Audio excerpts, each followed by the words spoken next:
Well, hello everyone, and welcome back to Adrian's Digital Basement.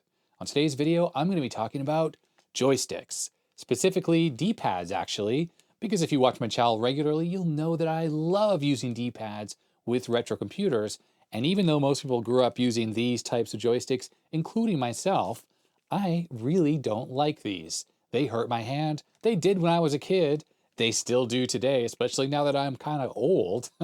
So D-pads, I feel, are a much better input solution. They just don't hurt your hands. Now in the past, I showed how to modify a real NES controller like this one for use on a machine like a Commodore 64. Of course, that means it works on Ataris and anything else that uses the same 9-pin input. But, of course, you're modifying a real NES controller. I happen to have an extra one. And some people don't have one of these original controllers, or they would rather not modify an original controller, and they would like to do it with something currently available. Well, in today's video, I got an item sent in from a viewer that allows you to do just that. So first, let's get to the intro, and then I'll show you what the viewer sent in. Oh, I almost forgot. Let's get right to it.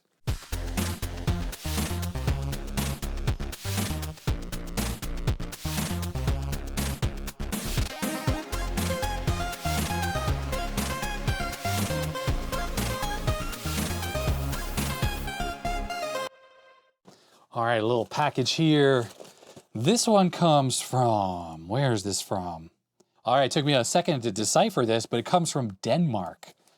This comes from Thomas in Denmark. So hi to all my viewers from Denmark. I don't think this might be the first package I've ever gotten from Denmark. So that's very cool. It's just a little small thing, but let's take a look at what Thomas has sent. I have never been to Denmark before. I would love to go there one day. So let's see, once this human malware stuff is over, then travel can resume, and perhaps a trip to Denmark would be in order. Now, it looks like Thomas has sent over some kits here. Let's see, there's a note. Let's just go right to the note. He writes, "I love your videos, and I was especially happy to watch your recent one about using a D-pad on the Commodore 64, because this is something I have put some thought into as well. Long ago, I modified a reproduction Nintendo Entertainment controller to work with my 64 and Amiga.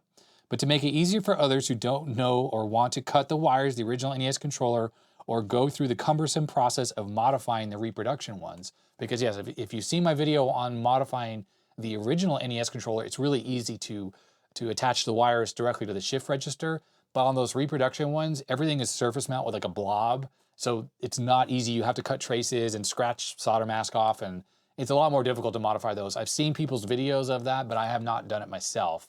But Thomas goes on to say he designed a simple PCB that can mount into an original or reproduction NES casing.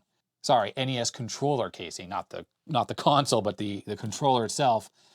Mounted in a controller casing, it works very analogous to a modified controller like the one you showed in your video, with the exception that it includes an optional switch which lets you change how the jump in games between using the D-pad up and the A button, plus it is fully reversible. You don't want to do any wire cutting or soldering to your old Nintendo controller." And sure enough, he is right. You can open up your old controller really easily and pull out the old PCB and pop a new one in, and when it's time to reverse to make it back to an NES controller, just pop it back in. Super easy. He has released it as open source hardware, which is amazing. I love that. So anyone is free to get the PCB files and have it printed themselves, or alternatively, he sells the PCB loose and as a kit assembled. I took the liberty to send you a kit and an assembled controller. More info at the website NES64pryds.eu. I will put the link to this in the description below, plus any other information I can find on this project. So let's see what he sent along. There are two controllers here. One is probably the kit and one is the assembled one. And I think these are obviously reproduction controllers, which are pretty inexpensive from China. But here we go. Here is one of the real ones, or not, sorry, real, but assembled ones. So there's the reproduction controller, which, yeah, it's a reproduction controller. But there's the cable with the 9-pin connector to plug into the computer. This is amazing. And there's the switch he talked about.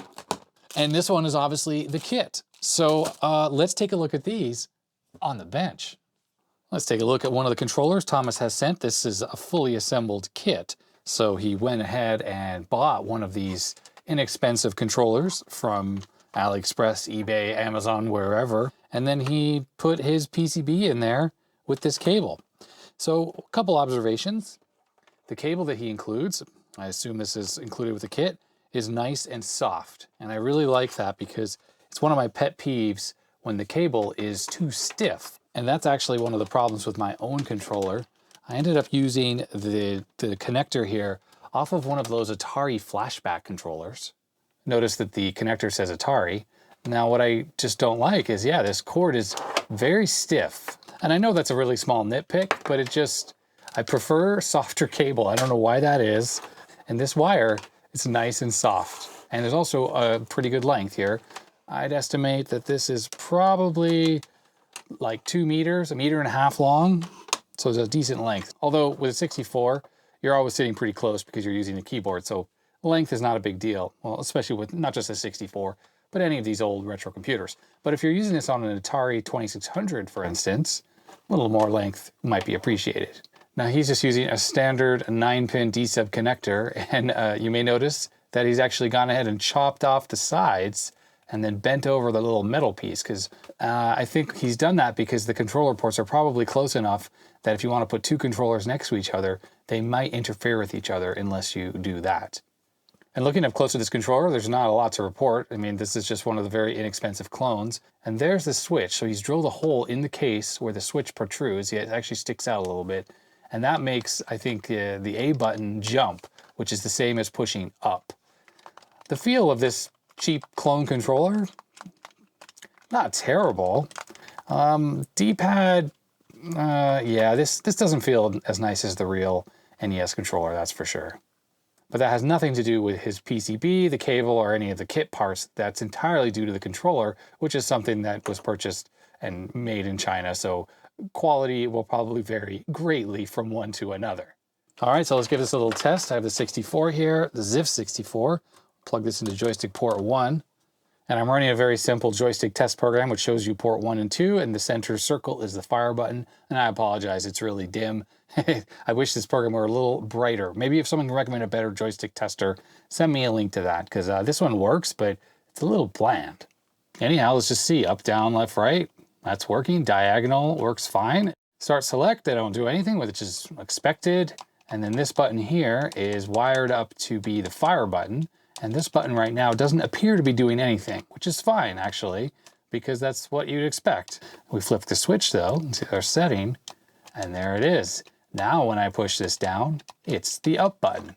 That's perfect. That's exactly how I like it. Now, it's great because if you're pushing left or right, so I'm pushing right, and I push the A button, and it gives you the diagonal, which just works flawlessly for most games on the 64 and probably other 8-bit machines that use this type of controller as well. Let's take a look at the website for this project. And of course, I'll put a link to this website and the website so you can buy this kit if you so desire in the description below. So don't forget to check that. So here it is, NES64, PCB replacement for the existing NES controllers. I think Thomas agrees with me that it's arguably one of the best early controllers. Now, it's not super ergonomic as it's sort of boxy, but it does feel very comfortable in the hand, and it fits a wide range of hands from big to small. It just works. Like I had mentioned when I was reading his letter, it can be installed in the original Nintendo controller or in any of the clones as well. And that is what's extra cool about this. Now with the switch that sets the A button to jump, if you were worried about drilling a hole in your original NES controller, like I have my original one here that I'm using, you don't have to drill the hole actually. It looks like you can mount the switch internally, so you probably flip it around so it faces internal, so it still allows you to switch it, but you just have to take the controller apart to do it. But that way, you can fully restore your original NES controller, which, mind you, is probably from 1985 or later, but we're talking, what is that, 35 years old now. So you may not want to drill holes, you might want to keep it original condition. And here Thomas is explaining how the jump button works, and yes, he goes on to say that this feature does work great in games like the Great Guyana Sisters, is that how you pronounce it? And even the recent C64 port of Super Mario Brothers. I did test my own controller with that game, and it works perfectly. Pushing the A button jumps exactly as you would expect it, and the B button is the run button, just like it is on the original NES, or shoot or run. Okay, so you're watching the video and you're like, how do I get one of these myself? I'm excited. Well, there's a couple options. The project is open source hardware, which is amazing. So that means he has published the PCB files, so you can make your own PCBs from any of the manufacturers. I won't mention them because I'm not sponsored by any of them, but you know, there are several to pick from. It's very inexpensive. This is not a big PCB, so you'd be able to get it for the minimum cost of making the PCBs, and you could outfit one of these for yourself. You just need to order some other parts like the cable and the connector, and you can do it for your friends as well. Be a nice guy. But of course, Thomas also says the PCB alone or a kit. We'll look at the price of that in a second. But here is how the PCB looks inside the controller. So yeah, just the little contact pads, traces all around. Here's that switch, and here's where you connect the wire. So let's check out his Tindy page where you can buy the various things here. So here it is, the NES64, and it looks like we have a few different options. You can get the kit with the case. So I guess it comes with the controller. He's bought some of those. And the total price of that is $15 US or $16 US, although from shipping from Denmark is an extra $12. So keep that in mind. It looks like he has several options though. He's got a kit without case, so that's $8 cheaper, $7.75. And you also can just get just the PCB for $4.75. Now the shipping is the same, so keep that in mind. It might not be the best price there if you're just going to get one PCB. But for instance, if you have one of these controllers already, well, you just have to get this $7.75 plus the shipping. It's obviously going to vary to whichever country you're in. If you're in the EU, it's probably a lot cheaper than it is coming to the US, but I can't tell for sure. Also for $26, he's got some fully assembled ones, so you don't have to do anything. You can just buy it, plug it straight into your Commodore 64, and you're off to the races. That's pretty cool. Quickly checking out the instructions, he mentions here that this obviously works in the original controllers or more current reproduction, and most reproductions are made nearly to the same specification of the originals, so it should just work. But of course, you do risk possibly buying one of the reproduction controllers and it not working. But luckily, they're only a few dollars usually, so it wouldn't be the end of the world if that happened. If you are making one of these yourself, then you just need around 2 meters of cable, although you could have any lengths you want really. 6 leads is what you need inside, and not thicker than 5mm, and that's so it can get through the plastic case inside the controller. And then you need a 9-pin D-sub connector called the DE9. I often call it the DB9, as do a lot of people, and you'll find it listed that way on various websites. It's just how it goes, everyone. DB25 is the one. DE is the 9-pin version, but everyone just says DB9, and you know what? That's just how it is. It's kind of like kilobytes is actually a kilobyte, but everyone calls it a kilobyte because it's just the way it works. He says it's best if you can get the narrow version without the side screws, or you can modify your connector as he had done on the one I've already shown. He does say alternately, of course, you can take it like I did from a salvaged Atari or Commodore joystick. Obviously, those Atari flashback controllers are pretty junky, and they're so common at thrift stores, at least in the US. You could always find those kicking around for a couple bucks. Get it, take the cable out, toss the thing out. It works fine. Also, if you're building one yourself, you have that little toggle switch, although you could just jumper the little wires inside if you're not going to ever switch it, and you'll be fine. And here we are in the assembly instructions. This is exactly what I was talking about. You can flip the switch around so you don't have to drill your case. And Thomas gives you instructions on how to bend the D-sub connector and cut off those little wings so you get a little narrow connector where you can fit 2 side by side on your 64, or I guess it may actually not physically fit into some machines like the Amiga because the 9-pin connector is actually recessed in the Amiga 2000 at least. I don't know about the other ones. He has instructions on how to solder the wires onto the pins and where exactly to drill the hole if that's something you want to do, and how to route the wire through the strain relief in the controller. And here is one of the kits from Thomas. So I'll build this up so everyone can see exactly what it's like to build. So he does include some instructions, which is a printed version of the web page that we were just looking at. Because I have the wire, I have the case, and I have the PCB and parts in the bag here, this is obviously his kit that has the case that's listed on his Tindy. So you'll know that you'll get these things when you buy that particular kit. Everything that came with the kit looks great, except there's one small problem. And Thomas, if you're watching, the pins on the D-sub got a little smashed. Now, I don't think it's a big deal. I have extras of these, but you might consider adding an extra little bag around this or some way to keep this from happening. Everything else in the kit, like the little switch, is completely fine. That's the only casualty. As for the PCB, it looks fantastic. Don't have too much to say. I like that this is labeled here. That's excellent. Oh, what's on the back? Oh, cool. The wiring diagram is on the back. This is awesome. See, I love this. This is a great use. The silk screen is free if you're making these from one of the various Chinese PCB makers. So why not fill it up with text? I mean, what does it matter? Make it easy so that if someone finds just this PCB at some point, they'll have no problem making this even without the instructions. That's fantastic. The 9-pin shell that was included has these side wing things still included, but that's not a big deal. I can cut those off. Time to put this kit together. Time for a little time lapse. First order of business, straighten out the pins on the connector, and then I'm using an X-Acto blade to cut the insulation off the length of wire. I'm attaching the switch so it faces inside the controller because I don't feel like drilling a hole in whichever controller I put this in. Now to strip the insulation off the 6-conductor cable. And I'm going to tin the wires that are now exposed. Not that my video should be an official build guide, but when you do install the wire into the PCB, it needs to be on the back side, as you see here. Now, I did find that the holes in the PCB are a little small, and the tinned wires really had a hard time feeding through the hole. So you might be better off if you don't tin the wires and you solder them directly to the PCB after you've inserted them. Next up, tinning the 9-pin connector. I like to do all the pins. I realized I hadn't stripped the wires on the other end of the cable, so I'm gonna strip them and then tin them.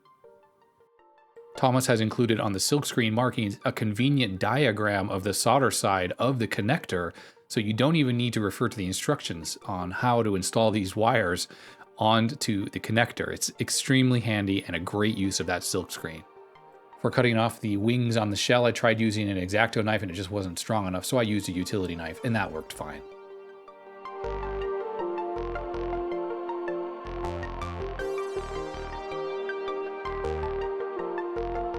Now you may be noticing that the 9-pin connector still has the metal tabs on it and I haven't bent them. I tried bending them with my wire strippers and it just wasn't strong enough. So I went to my vise, my bench vise, and I bent them there. Sorry, there's no footage of that. And then reassembly of the shell was a little fiddly just because I had to trim some more of the plastic off, which is what I'm doing right here. And then, you know, the thing goes together properly. Okay, the PCB cable is all done. Let's open up and take a look inside this knockoff controller here. See how this looks. Now it doesn't, I think it's empty. Took the PCB and the cable that was in here out already. This probably would have had a little blob thing. Oh, there's no screw there. A little blob with a USB controller. So I'd imagine that the cable that came out of here probably didn't, whoa, okay, it only has 4 screws instead of the original 6. There we go. So yeah, so all he's left behind is the rubber button thingamajiggies with the copper contacts. Not copper, it's carbon rubber that makes contact with the PCB. I'm gonna put this aside for a second and let's open up my original controller and actually put this setup inside there so I don't have to use this stupid stiff Atari flashback cable anymore. So let's just see how compatible this thing is. Now this controller is rough. In fact, it was very yellow. It's kind of beat up. It's not, I think one of the screws might be broken. Can't remember. That's right, the little plastic part that went down to the PCB broke off. So the screw, this actual 6 screw is just in the PCB here directly. So we'll take this off. There's the original shift register for the Nintendo, and that's what I connected my Atari flashback cable directly to. I didn't really modify this in any way, and I could just put the original cable back, the original NES cable, which was not connected there. I think it was connected over here. There, see these some holes there? I think this is where the original cable was. And that's what the real deal looks like underneath. And let's turn this around so it's the right orientation. So this is the PCB from Thomas. And will it go in here? Look at that. It just goes right in there. Perfect. All right, now to route this around here. When Nintendo was very aware that this would have to be very strong, so there's a lot of strain relief on this, and you have to loop it around this circular thing here. So you gotta get it just in the right position. Otherwise, when you try to put this together, it won't go. So there we have it, Thomas's PCB in a real original 35-year-old, or something about there, Nintendo Entertainment Controller, the real thing. So what's actually left to do now is to test this out with some games. And of course, everyone knows the first game I have to play is good old Donkey Kong Arcade. Here we go.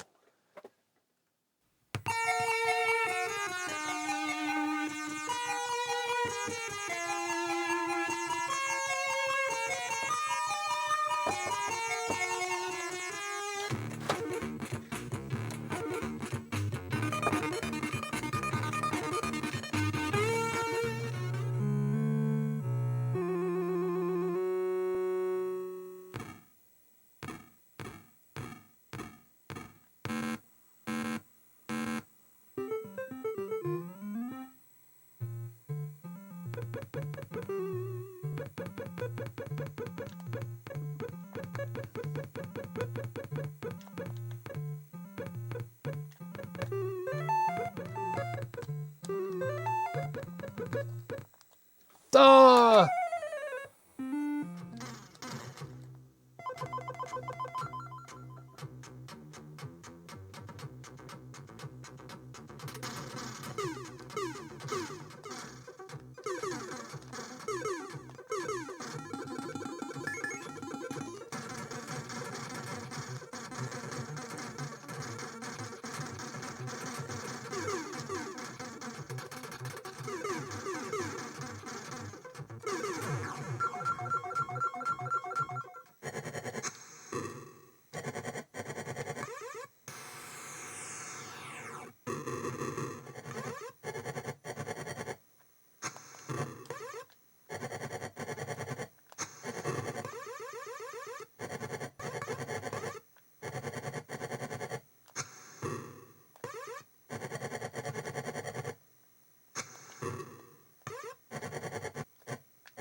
Ah!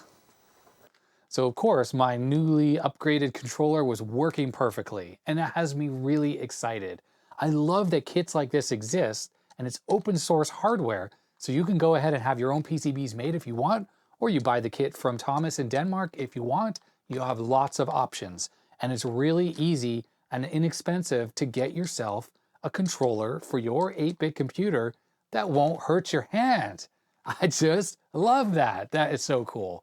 So thanks very much, Thomas, for making this. Thank you very much for saying these in for the channel so I could show them off.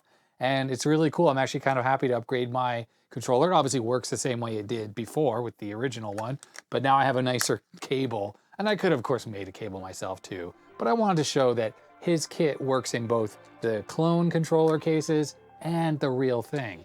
And that is really cool. Thumbs up to that, my crazy crooked thumbs.